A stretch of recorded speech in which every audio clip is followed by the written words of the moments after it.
Nagpapasalamat ako sa ating Panginoon. Di niya tayo pinabayaan sa kahit anong pagsubok kaya nating lutasin. At sa asawa ko, salamat kasi andyan ka nakasubaybay sa pag-aaral ng anak natin. At sa amo ko, thank you so much for your support. Nagtiwala ka sa amin. At syempre kay Ma'am Kay, sa ate ko, sa lahat ng tumulong dito, maraming salamat sa inyo. Salamat anak, di mo kami binigo ng daddy mo. Kinaya mo makapagtapos sa iyong pag-aaral.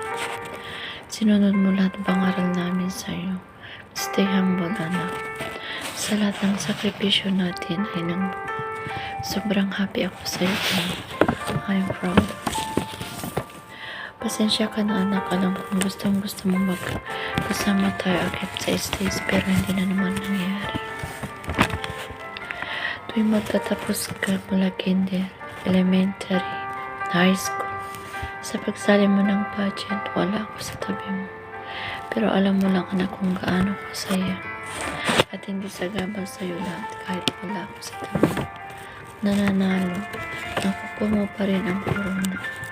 Makapagtapos sa pag-aaral mo. Kaya mga anak, inspirasyon ko sa aking trabaho. Sa inyo ako mumugot ng lakas. Pangako sa sarili ko pag-aralin kayong lahat. Dahil lang may bibigay namin ang dahil sa inyo. Mahal na mahal namin kayo anak. Ayaw ko na maranasan nyo ng hirap na pinagdaanan namin. Kaya kailangan pabutihin nyo ang pag-aaral na kailangan hiling namin sa inyo ng dahil. Kaya naisipan ko yung kahit ganitong paraan para mapasaya kita anak. You deserve it. I love you so much and I miss you. Di bali malapit na tayo magkita anak. Congratulations. Happy graduation. Love.